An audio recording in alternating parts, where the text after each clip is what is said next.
Hello and welcome to Rajya Sabha Television. You're watching Big Picture with me, Vishal Dahiya, and today we're going to talk about the issue of cybersecurity, the challenges there and how those challenges need to be tackled. Now, recently, the Ministry of Power, in a statement, has said that Red Echo, a hacker group affiliated with the Chinese government, repeatedly targeted the control rooms that manage India's critical power grids in a massive campaign that could have caused widespread blackouts. Now, the Chinese hackers, however, as per the ministry, failed to break into the systems and no data breach was detected because of the attacks.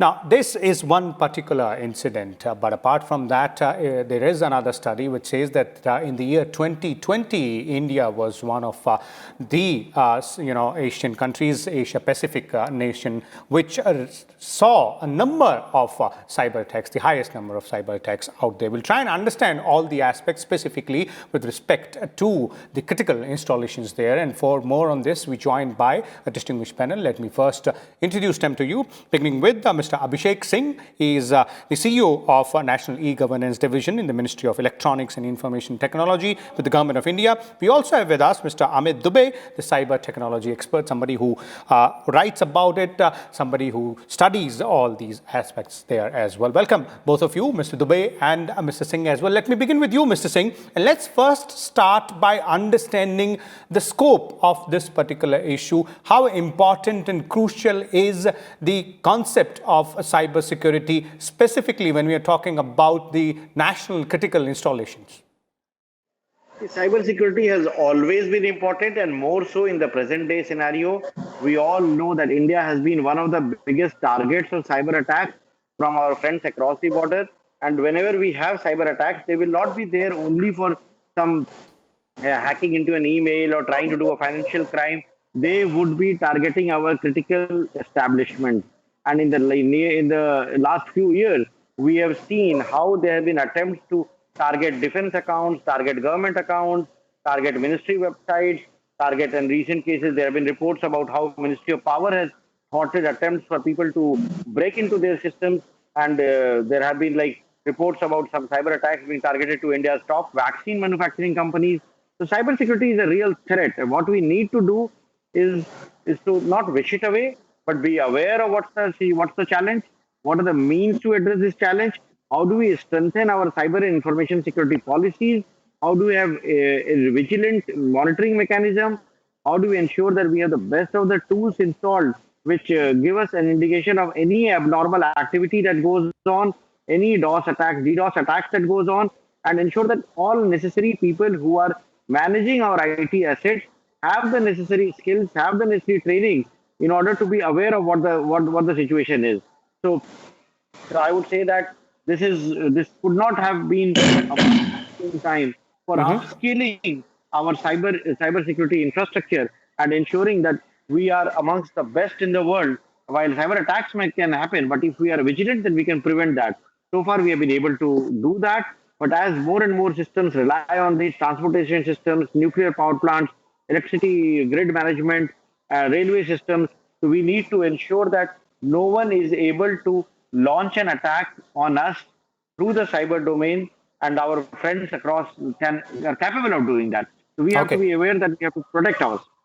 Okay, definitely. That is one big challenge there as far as the cybersecurity is concerned in the cyber domain. Let me bring in Mr. Amit Dubey here as well. Mr. Dubey, from your perspective, from the perspective of a domain expert, as Mr. Singh was also pointing out, it is becoming really, really crucial. That is the issue of cybersecurity, and specifically the challenges which we face. Individually is one aspect there, but when you're looking at the critical installations, the national security interests as well. I think we have already observed this trend since this pandemic started. Actually, this entire activities were observed and lots of attacks were reported. As Abhishek sir has already mentioned, not only the critical infrastructure, but also to the research organizations, and also especially the targeting the labs which were creating these vaccines. We can understand the intention, we can understand their objective, why they were targeting especially these kind of entities. And so these power plants and grids, because when they try to hack a bank, they normally disturb a particular bank. But when they try to disturb the entire ecosystem, like power systems or the grid, they can collapse the entire city. So they can give major damage and bigger damage to a country while actually targeting these kind of assets. That's why I think the security of these assets are on priority, and government of India has created a special department which is taking care of only the security, cyber security of critical infrastructures. So we already know about this priority. And as far as the latest this news is concerned from Recorded Future, they are a reputed organization. Recorded Future is a reputed organization, and they have been providing these reports since years. And recently, they have observed that India was a target from Chinese hackers and Chinese APT groups. And this is APT 41 or Radico, as you have mentioned. They were not only the recent power plant, but they have been making these attacks. They have been doing this for banks. They have been doing it for logistics industries, and especially to the research organizations. And this has been observed. They have given a detailed report on it. It will be too early to link it, this Mumbai shutdown, with this report, unless until we have some clear evidences. But I'm sure, because this timing is mapping, I think there must be something which is interlinked together, and this could be one of the reasons to such disturbances. Okay, indeed, that is one aspect which will be further looked into. But you mentioned, the infrastructure, which is in the system or the mechanism which is in place there. Let's understand more about the mechanism. And Mr. Abhishek, I'd like to bring you in here in terms of dealing with the threats of cyber attack, or ensuring cyber security for the critical installations and overall as well from the cyberspace. What is the mechanism which exists in our country? What's the infrastructure which we have? And also, is it enough? Are we building upon that? Or are we confident that we can tackle all the challenges which we face right now? See, we have the necessary infrastructure and the necessary mechanisms. Like we have at the apex level the National Cybersecurity Council, then we have the I4C in the Ministry of Health, the Ministry of Home Affairs. We have the cybersecurity arm within the Ministry of Electronics and IT, which looks into all such incidents about cyber attacks and cyber threats and ensures that necessary safeguards are put. We have extensive cybersecurity training programs. But having said that, I would also always say that all the infrastructure that we have can only be regarded to be good as long as no major cyber attack takes place. And when we say that, very often we do not get to know about the cyber attacks which have been prevented. It's like one-off incident that takes place. It will make people will get aware, and people will think that our cybersecurity is at threat. But we don't know the thousands of attacks which are prevented every day, and that's not publicized in the media for obvious reasons. But the cyber security and cyber experts who are working on to make India cyber secure, and as we always say, cyber Surakshit Bharat, that effort is going on. We need to ensure that not only the critical installations, not only Ministry of Electronics and IT, not only Ministry of Home Affairs, but every state government, every government institution, every research institution, every academic institution has the necessary security policies built in, has the necessary people built in, has the necessary infrastructure, necessary software built in order to ensure we are properly safe. So we do need a lot of investment in trying to make us more cyber secure. We need more cyber experts. We need to conduct more cyber security, cyber storm and other exercises that they are conducted, in which we get ethical hackers to see how vulnerable our systems are. So all those need to be done. We need an extensive campaign with regard to our private sector companies also, because today, as the growth of private sector goes up, they would also be subject to cyber attacks. Banks will be subject to cyber attacks. It's not that it's only the government's responsibility. It's the responsibility of all of us to ensure that we put in necessary measures to realize the dream of a cyber Surakshit Bharat. Okay. Mr. Dubai, your views there on the mechanism which exists and the overall national cybersecurity policy? We are yet to come up with our next cybersecurity strategy, and that will impact the policy as well.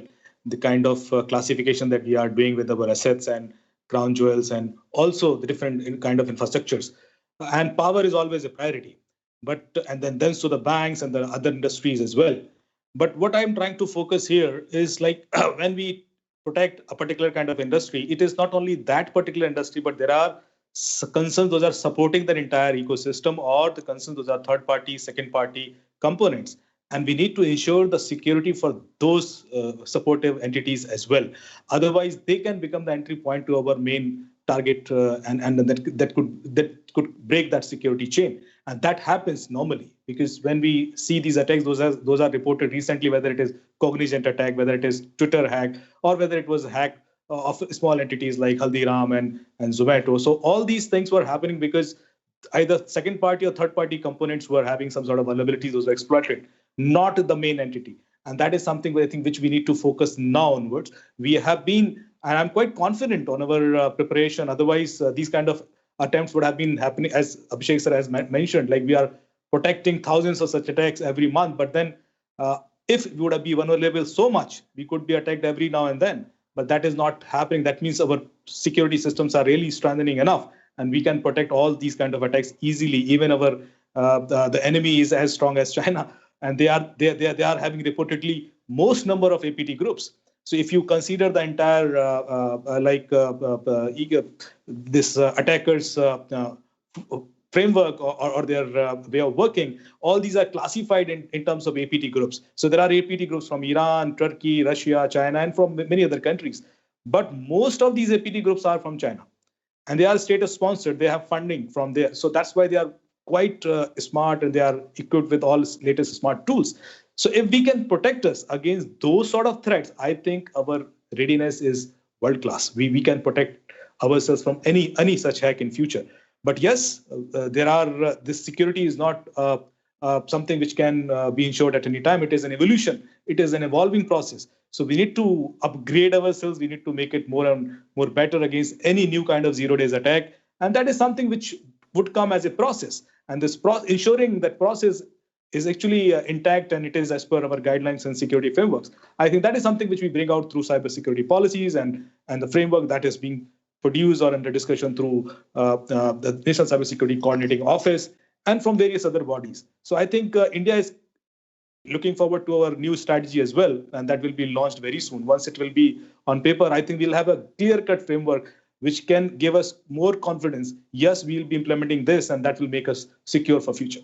Okay. Mr. Singh, when we are looking at this particular issue, and as Amit also mentioned there, the strategy document for the national cybersecurity policy, which is being prepared by the high-level task force, under discussion still. What is it that we are trying to achieve in terms of formulating a holistic document out there?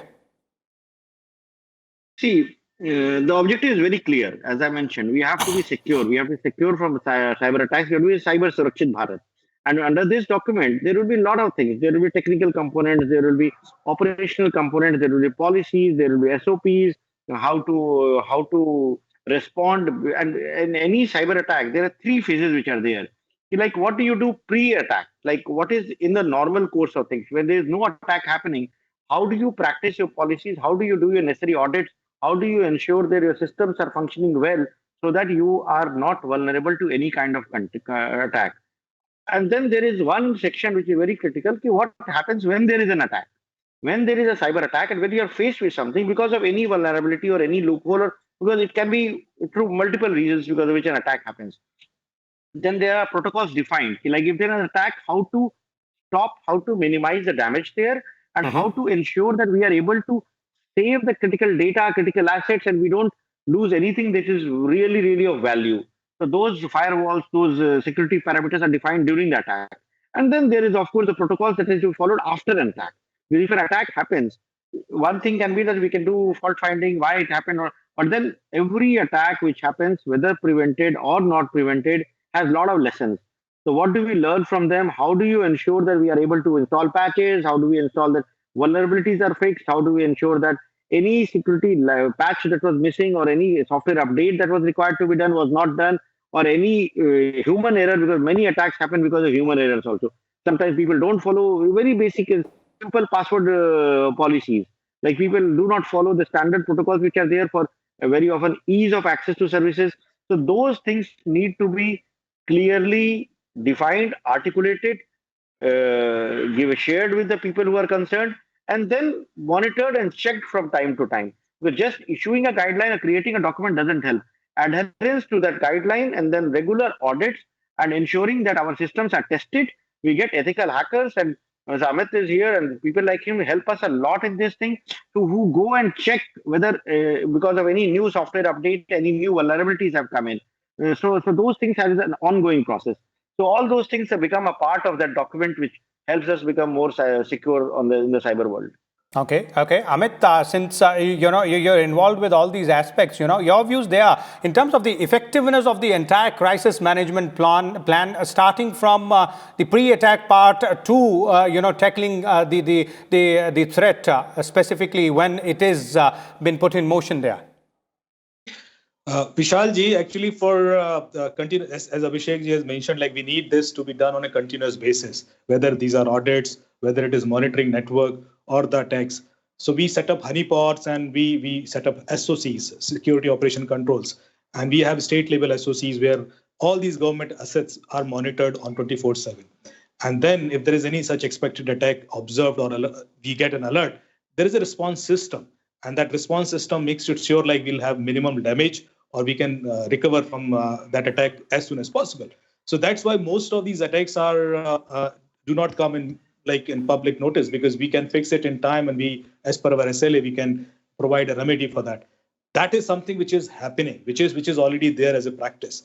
With this mature strategy, I think we can go one level up. We can also coordinate across multiple bodies. Those are right now isolated.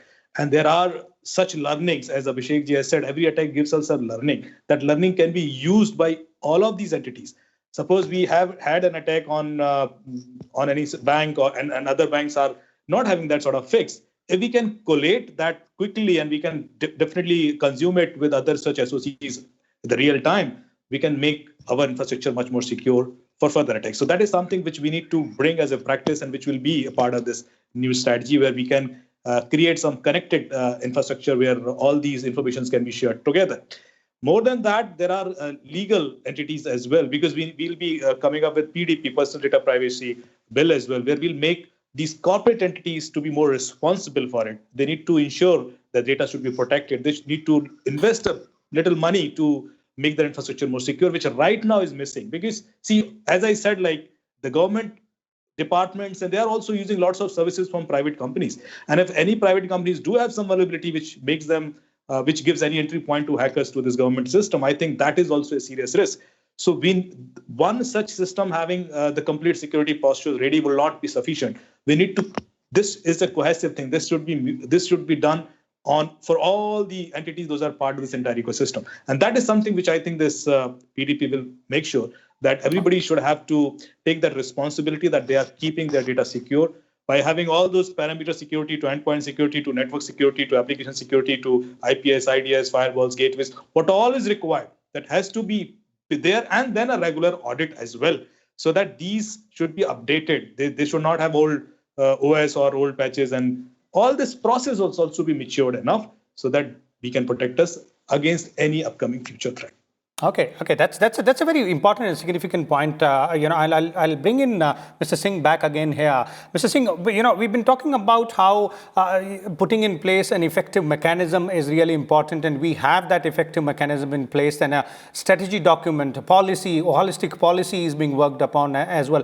But the other side is the legal and the regulatory framework there as well. So in terms of the cyber security laws, where do we stand today as far as India is concerned, and how can that be made a little bit more effective, keeping in mind the fact that technology keeps on changing every day, and we need to effectively tweak our policies, laws, and regulatory framework as well?